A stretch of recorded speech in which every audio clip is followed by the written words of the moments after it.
Hey there, awesome person. It's the voice of Bob. Here again to give you more vibes of vicious vitriol is found in the far-off regions of the internet. Not gonna lie, you're gonna like this one, so get those listening ears of yours loaded for bear.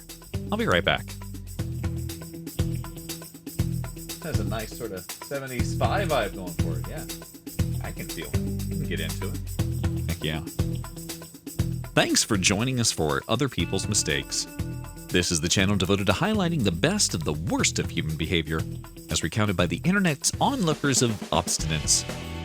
Our tale this time comes courtesy of the EntitledParents subreddit, penned by Reddit user Ghost of Surabji. The title of our story? Karen Hates the Sight of Blood. Here we go. I am perhaps fortunate that in my line of work I rarely encounter entitled parents, but reading these stories has reminded me of an incident that took place many years ago. I was working for a small dance and theater production company in the 70s. One day the boss decided we needed to clean our dance floor, essentially half a dozen rolls of very heavy-duty black lino.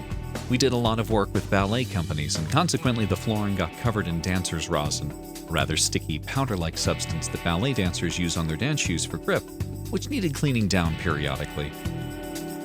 The quickest way we found to do this was to haul the whole shebang down to the local foreshore along the Thames, roll it out into the water, and then give it a good going over with a stiff bristled broom. Worked a treat and would only take 20 minutes. On this day it was extremely cold, so I elected to get into my wetsuit, as I'd have to walk one end of the roll out into the river, and I didn't fancy freezing my butt off standing around in Old Father Thames. As I walked out the third roll, I felt a rather odd sensation in my right foot. Something was clearly off, so I walked back up onto the foreshore. It felt like the ball of my foot was flapping about as if it had somehow been disconnected from the rest of my foot. Stepping out of the water, I saw that my foot was bleeding like a stuck pig. I had apparently trodden on a large piece of broken glass that had sliced right through my plimsolls and straight into my foot. Aghast, my boss rapidly wrangled the floor section we'd been cleaning into the van, and we harried off post-haste for the nearest A&E. Accident and emergency. 10 minutes later, I'm sat in a chair in a very busy waiting room, still in my wetsuit, with a sweatshirt tightly wrapped around my foot while the boss checks me in. I'm still losing blood like it's going out of fashion. Obviously, I've sliced into some major blood vessels, and there's a pool of blood accumulating on the floor despite the temporary bandage. As you might imagine, I'm also starting to feel rather faint and very out of sorts. It was at this juncture that the Karen manifested in all her glory. Sat almost opposite was, as I have subsequently discovered, a stereotypical Karen sporting a coiffure of indeterminate provenance and an expression like she'd consumed enough lemons to populate the glasses of every single gin and tonic drinker in the country. Sat with her was her glum-looking 9-year-old. "Excuse me, would you mind not bleeding all over the floor in front of my son? It's making him feel sick." Seriously? Despite my weakened state, I felt affronted. "What would you like me to do, go find a needle and thread and sew it up myself?" Remarkably, the lemon-sucking expression intensified. "Why don't you sit somewhere else?" It was at this point that decorum departed for sunnier climes. I gave her both barrels at close range and at high volume. "Why don't you frig off and sit somewhere else if it bothers you so much? You can clearly see that walking around with a severely gashed foot is going to be something of a problem for me. You, on the other hand, seem to be perfectly capable of getting off your fat butt with minimal effort. If you're that bothered, frig off somewhere else."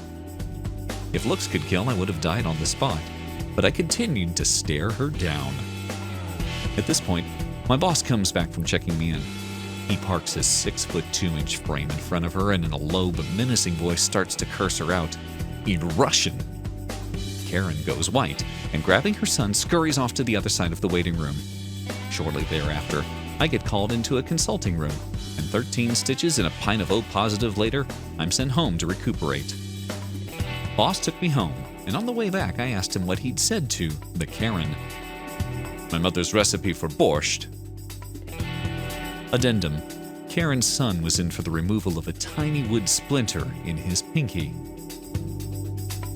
Edit: my thanks to the generous Redditors for the platinum, gold, and silver. So there's the story for this time. I tell you, I'm embarrassed up and whip out my British accent here on a worldwide platform, but suffice it to say that the Brits make an art out of murdering people with words. Hard to top OP's reaction here, I know, but I'm curious, what's your take? How would you have done? Do us a favor, let's have your thoughts dropped in the comments below. Anyway, that's all for now.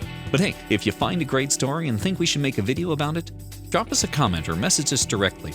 Our links to your favorite social media networks are probably down in the description below. As with any YouTube channel, please feel free to like and subscribe. But more importantly, let your friends know what you learned from other people's mistakes. Thanks for being awesome.